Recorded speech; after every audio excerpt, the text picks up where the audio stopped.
All right, welcome back everyone to Build or Buy It. This is episode 4 of the cornhole board build. As I mentioned in the last one, I'm going to try to wrap the whole thing up in this one. We'll see how it goes. So I'm going to kind of probably not show much of just cutting out normal pieces that involve ripping and cross-cutting, because it's not like you haven't seen me do that.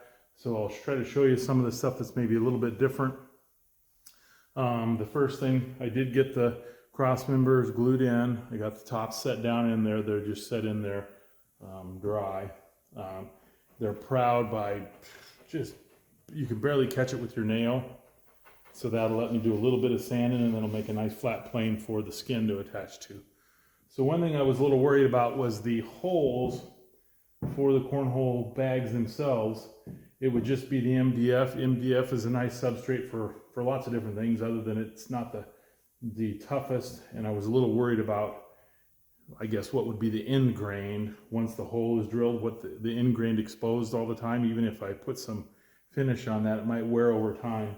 So what I'm going to do, or what I plan on doing, and I've cut the pieces out, is I'm going to insert a piece of the hard maple to act as the hole. Not only that, the MDF is only 1/2 inch thick. So I cut out these 7x7 squares of maple, bored the 6-inch traditional hole, and then as you can see, they have a ledge on them.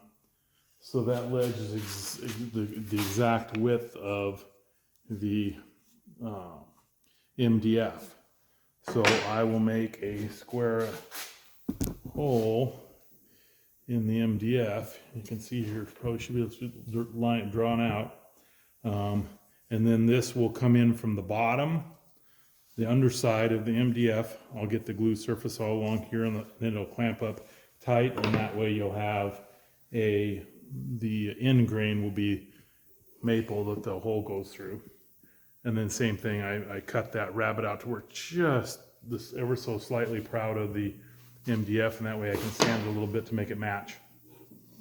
So that's something a little bit. This, I simply just cut the rabbet on the table saw. I fed it through the table saw like this, with the saw blade set at 1/2 inch height, and then I turned it up on edge and ran it against the fence and set the saw blade this depth to make that rabbet. So I made 2 of those.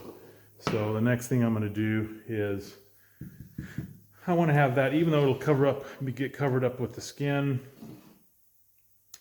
We'll see. I might try cutting it out with the jigsaw. I could set it up on the scroll saw, and I don't think the throat on my scroll saw is deep enough for that. So I might try it with the jigsaw with a really fine blade. I can just cut a hole near the edge, and then if I can make a nice clean cut, I'll do it that way. If not, then I will cut out a template and fine sand a template with that same size square hole, and then use a pattern following bit in the router. So once I get it set up for that, I'll bring you back. All right, so I'm going to go ahead and give it a go with the jigsaw. I basically bored 2, you can see here, 2 holes on opposing corners, so that way I don't have to make a corner. I'm just 2 straight cuts. I'll make 1 cut here out in the middle, make sure this blade is going to track fairly straight, and then we'll give it a go.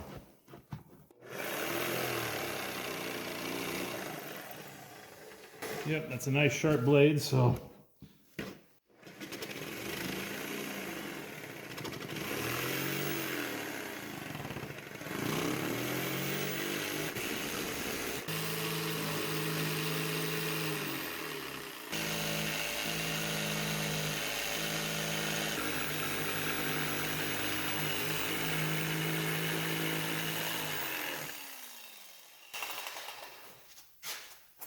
alrighty, there's the piece cut out.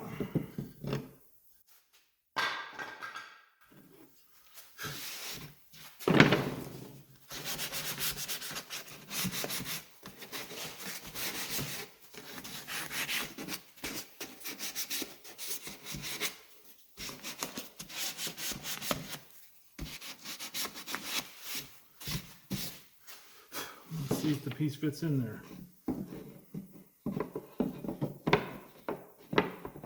Might have to sand just a little bit.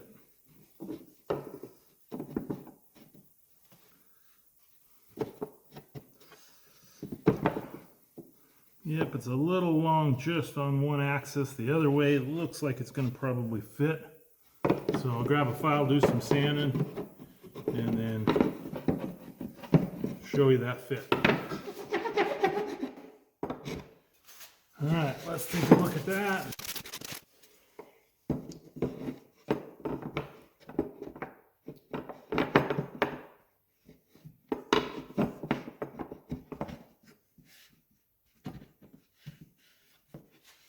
And there we go, pretty snug fit.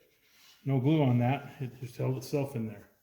So that'll give you a close up here, that'll give it the edge of the hole will be 3/4 of an inch thick, and it'll, the end grain will be a little bit tougher than the MDF would be. I'll get the same thing done in the other board, and then I'll bring you back when I've got something other than just plain old table saw work. Okay, so I got the couple more pieces cut out. I basically cut out all the legs, as I mentioned. If it was just plain old table saw work, cutting and cross-cutting or ripping and cross-cutting, I wasn't going to show it because it's kind of boring. So I got the legs cut out, 4 of these. The radiuses are for when it folds up, and then the radiuses for this piece that's on the bottom, as it just makes it look a little bit nicer. So I got those cut out. Those will have a dado in them. Let me swing you around here and kind of show you the boards with the legs installed, or not installed, they're just clamped in place. So there's the board so far with the legs clamped, and as you can see, this gives it kind of a nice detail having the radius there. And then the cross brace where the cup holders will go, that'll go in here. The cup holders haven't arrived yet, so I don't want to build those yet because I need to kind of have an idea of how far off of the ground plane that they would sit. I'm not sure exactly how deep they are, but then that's what'll dictate how high that cross member goes that ties the 2 legs together. I wouldn't have had to, it's just I kind of picky about things. As I mentioned, when I cut the top out, I cut it to where it would slip down in there. So there was places where there was tiny little gaps. So I filled all of those little gaps, as you can see there, a little white line. So filled those gaps. It doesn't ultimately matter because, as you know, it's going to have a skin over the, I am going to experiment. I've got a piece glued up here, just a temporary piece that simulates the top. So this is the same 1/2 inch thick MDF that the top is, and this would be the rail around the outside. So the dowel material I wanted is, if I recall, when I was in the office showing the computer design, just from kind of a detail perspective or a detail accent, I had planned on drilling and installing black walnut dowels. But the dowels are only 3/8. This is 1/2 inch. I'm a little concerned whether that'll only leave a 1/16 of an inch on each side.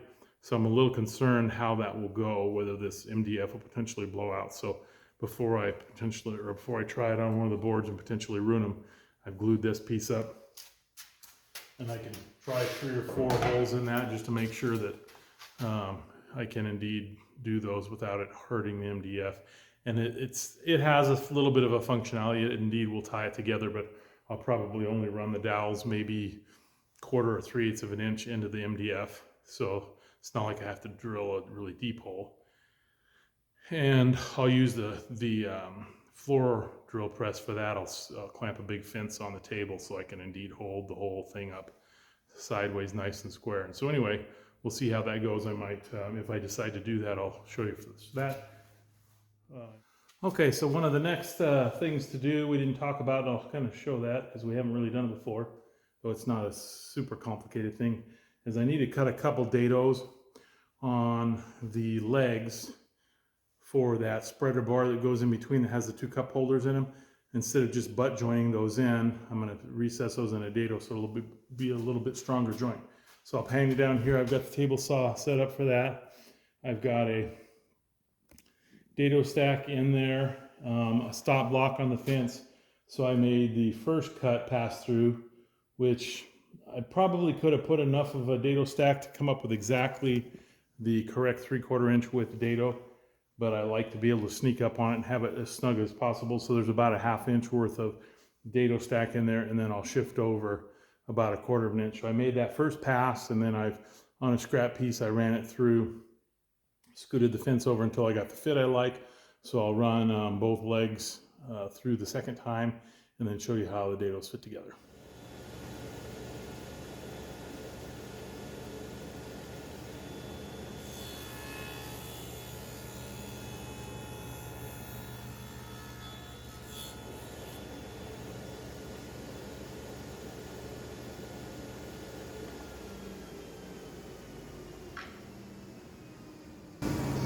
Okay, I'll swing you around here.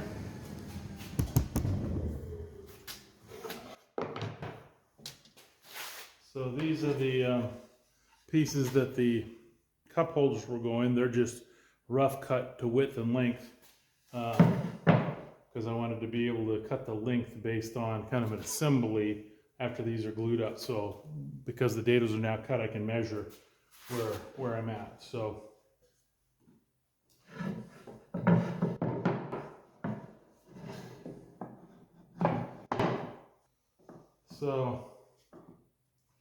that's how those fit together. The dado fits in there, and as you can see, this is a little tall.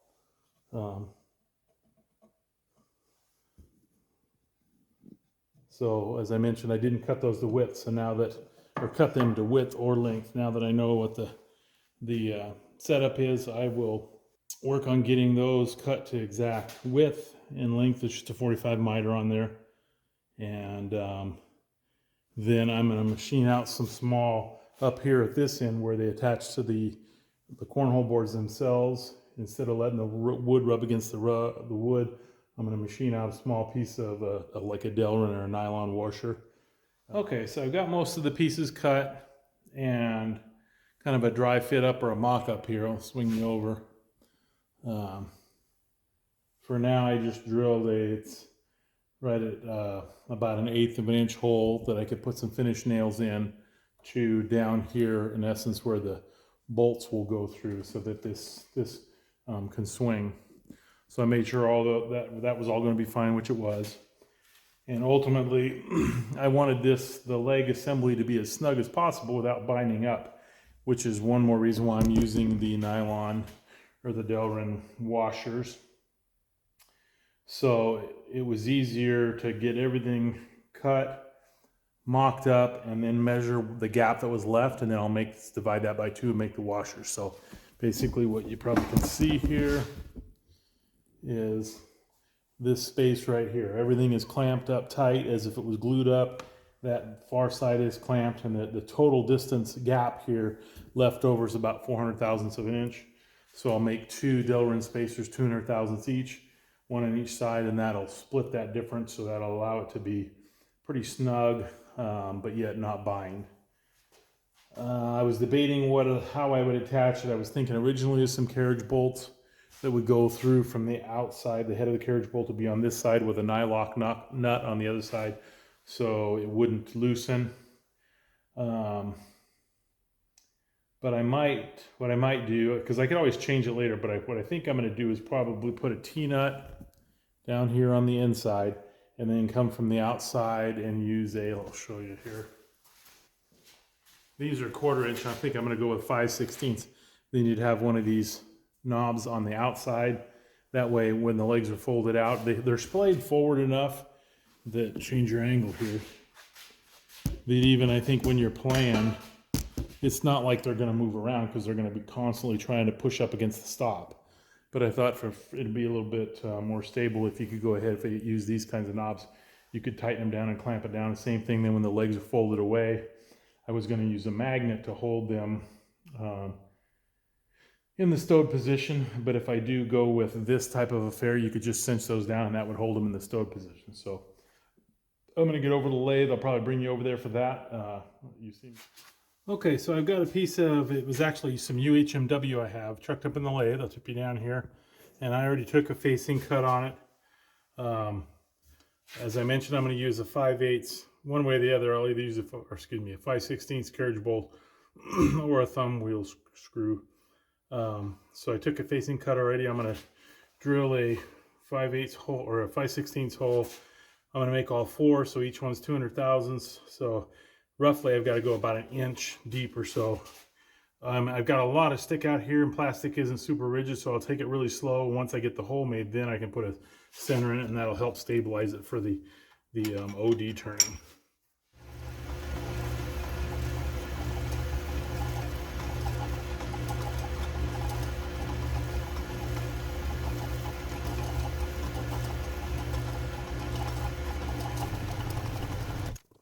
If I didn't want to save as much of the material as I could just rough cut off a piece and then get much closer to the jaws. But I want to try to keep from wasting as much as I can. So when I part this off, it'll get a little tricky because as I part each piece off, it'll no longer be connected, and so I might get a little bit of run out, but then when I re-engage the center, it should be okay. So as again, they're just spacer washers, so it isn't that critical. Okay, the OD on this needs to be 1.5 inches. Again, it's not super critical because it's just a spacer washer. So I think this was 2-inch stuff. We're really close, actually a little bit over. So I'm gonna take about 500 thousandths off. Plastic can be a little bit of a challenge to machine because it won't actually break a chip like metal will. You end up just getting a big, long, stringy chip, for lack of a better term. So if you're a little quick, like I'm doing here, you can pull that chip off as it's happening, and that way it keeps it from wrapping around the material and turning it into a mess. Obviously, you wouldn't do this on any type of metal that you're turning.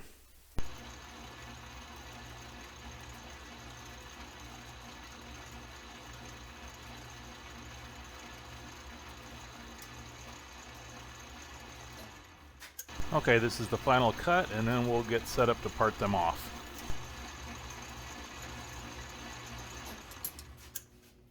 Okay, that hopefully should give you quite a bit better view. I've got you set up kind of over the top. Normally performing a parting operation with the live center is not a good idea. Plastic, however, allows you to do a lot more, and the parting tool actually never comes in contact with the live center. As you can see there, it just breaks free.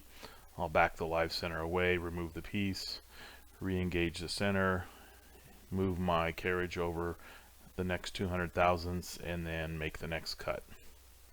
Again, this isn't something you would try, or I wouldn't try if I had steel or aluminum or brass in there. 200 thousandths thick, 4 of them.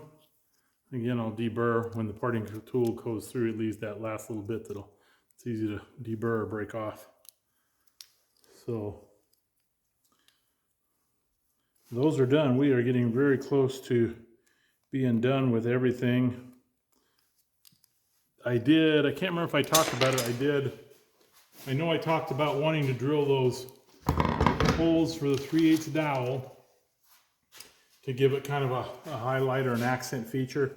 So I think I talked about that I glued this up, which is a mock-up of what the top of the cross-section, what the top of the table was, and clamped it in the drill press, set the depth, and drilled a couple test holes. The dowel fits really nice.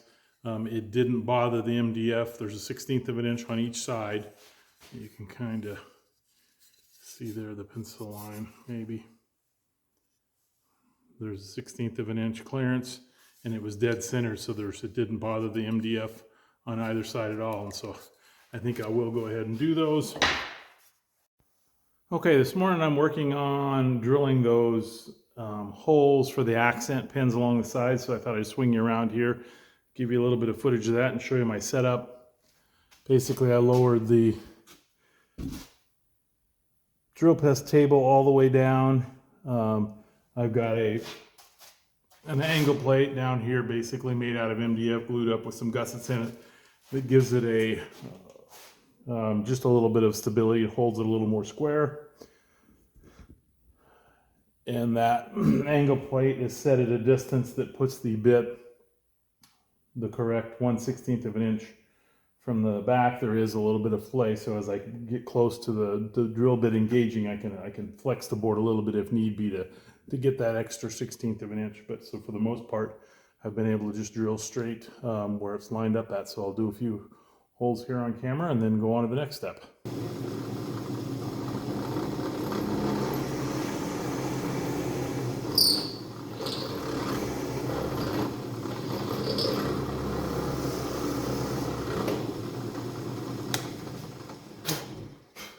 I'm going down in there about an inch or a little over an inch. That way it gets probably, I think there's about a 1/2 inch into the MDF. So when I drive those dowels in, not only will they be decorative, but they'll add a little bit of strength. So I'll be back with the next process. Okay, so I got all the holes drilled, and I'll paint it down here. I'm just basically cutting the dowels to length, and then I'll get those glued in. For that, it's not that critical. I could have put them, probably went through in the miter box and cut them, but then that would lead to a kind of a messed up edge. So I'm just doing it with a little pole saw, and I hold the caliper up there to the length I want.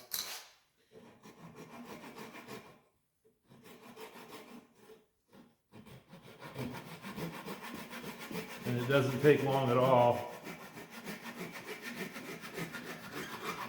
to cut them off. So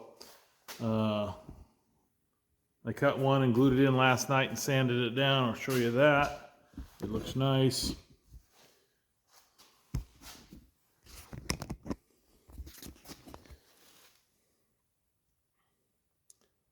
So I'll get the other, how many ever there are cut. I wasn't able to drill the holes in the ends because they're 4 foot long on the axis, and I couldn't quite fit them into the drill press. So I've got a method in mind that I'm going to do so I can hand drill those and still make sure that they're fairly accurate. So I'm going to get the rest of these cut and glued, and then I'll bring you back and show you that little jig I'm going to build. Okay, I've got the rest of the black walnut pins installed, so now I'm going to attempt to put them in the end. So what I did is I just took a piece of aluminum, took it over, put it in the lathe in the 4-jaw chuck, and bored this top hole. This hole was already there for something else. So I bored this hole. The edge of that hole is exactly 1/16 of an inch from the edge, which is the clearance. That hole fits the 3/8 Forstner bit. So that acts as a guide. So that positions it exactly, and then basically, because by the amount of the shank here that shows it tips a little bit in there, it was too tight to bind up. I can kind of judge whether I'm straight or not. So this ledge here, that's just, I'll paint it down here, that just sits on the top like that, scoot it up to where it belongs. I'll clamp it with a clamp, and then I'll be able to come in through this hole and plunge cut in there, or plunge drill in there. So let me get it set up here, and I'll show you one hole. Okay, so I've got it clamped on the first hole. I put some blue tape on the Forstner bit to tell me when to stop depth-wise. So here we go.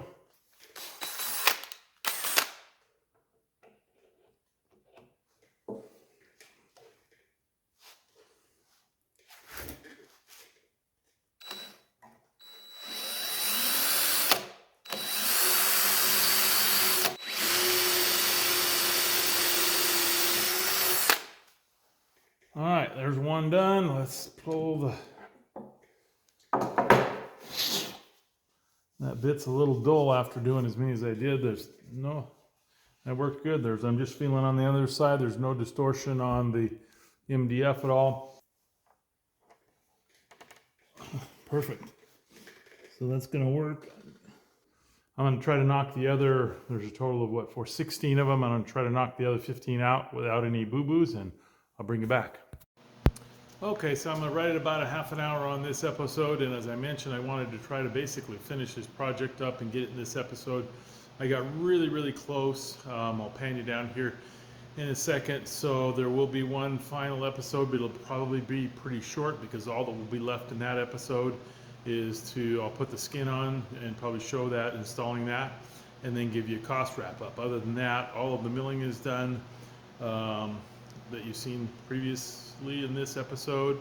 The couple of little things you didn't see was that I glued up the legs and the stretcher, and I've got actually two coats of spar varnish on both boards now, so I'm going to put a couple more coats on. You don't really need to see that. That's just a matter of apply and finish. I'll probably do it I've been kind of doing it as a wipe on a really super light coats so I don't get any runs. So I'll show you the basically what they look like, and then I will see you guys back in the next episode for the final completed version.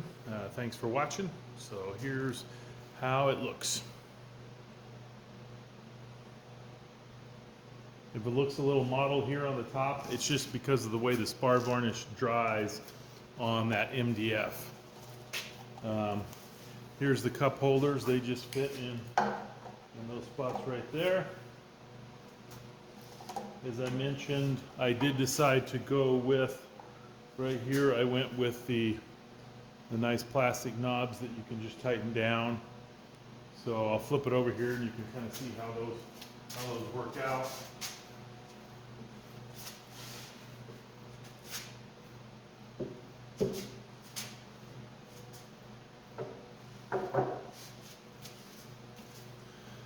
So those are just here.